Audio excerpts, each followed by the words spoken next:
જો તમે યુકેની અંદર સ્પોન્સરશિપ શોધી રહ્યા હો તો આજે એક બહુ સાદો અને સરળ રસ્તો સ્પોન્સરશિપ સુધી પહોંચવાનું તમને બતાવું. અત્યારે તમે સ્ક્રીન ઉપર જોઈ શકો છો એ લિંક્ડઇન છે. લિંક્ડઇનની અંદર જોબ્સમાં જઈને મેં ખાલી શું સર્ચ માર્યું, યુકે ફાર્મા જોબ સ્પોન્સરશિપ, બરાબર. આ જુઓ હું તમને બરાબર ઝૂમ કરીને, બરાબર. હવે એવું જે મેં સર્ચ કર્યું, અહીંયા લોકેશનમાં મેં યુનાઇટેડ કિંગડમ નાખેલું છે. તમે અલગ અલગ લોકેશન બધા સર્ચ કરી શકો. એમાં સૌથી પહેલી પોઝિશન છે ચીફ સાયન્ટિફિક ઓફિસર. આના તમે જોબ ડિસ્ક્રિપ્શનમાં જશો એટલે સ્પોન્સરશિપ અવેલેબલ છે એવું લખ્યું છે કાર્ડિફની અંદર. પછી એના પછી નીચે છે બાયોટેલન્ટની એનાલિટિકલ ડેવલપમેન્ટની પોઝિશન. એમાંય તે યુકે વિઝા સપોર્ટ અવેલેબલ છે એટલે ઇન્ડિયાથી લોકો ડાયરેક્ટ અપ્લાય કરી શકે. એના પછી છે એસોસિએટ ડિરેક્ટર QMS મેનેજર. એના પછી છે ન્યૂલી ક્વોલિફાઈડ ફાર્માસિસ્ટ, બરાબર. Pharmacist process support.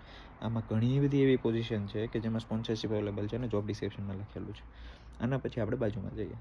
અહીંયા મેં સર્ચ કર્યું છે UK engineering sponsorship jobs. UK engineering sponsorship જોબ્સમાં યુકે મેં લોકેશન સર્ચ કર્યું છે અને મને ઘણી બધી વેકેન્સીઝ બતાવી. એમાં સૌથી પહેલી આ છે, જુઓ, સર્વિસ મેનેજમેન્ટ ગ્રેજ્યુએટની સ્પોન્સરશિપ અવેલેબલ. એના પછી નીચે જુઓ સ્પેસ એક્ઝિક્યુટિવમાં સ્પોન્સરશિપ અવેલેબલ, બરાબર. તમે જો ઘણી બધી એવી પોઝિશન છે અને તમે વન બાય વન દરેકને ક્લિક કરીને તમે બાજુમાં જોતા જજો જોબ ડિસ્ક્રિપ્શનમાં, એટલે ઘણી બધી સ્પોન્સરશિપવાળી પોઝિશન્સ અહીંયા અવેલેબલ છે.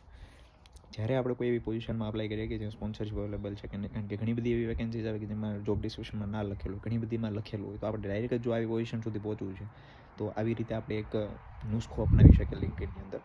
હવે જ્યારે પણ આપણે અપ્લાય કરવું છે તો અપ્લાય કરવામાં છે ને બહુ કેરફુલ રહેવું પડે. હું તમને પોઝિશન આપી દઉં, પણ પોઝિશનની અંદર અપ્લાય કરવા માટે સારું CV, સારો કવર લેટર.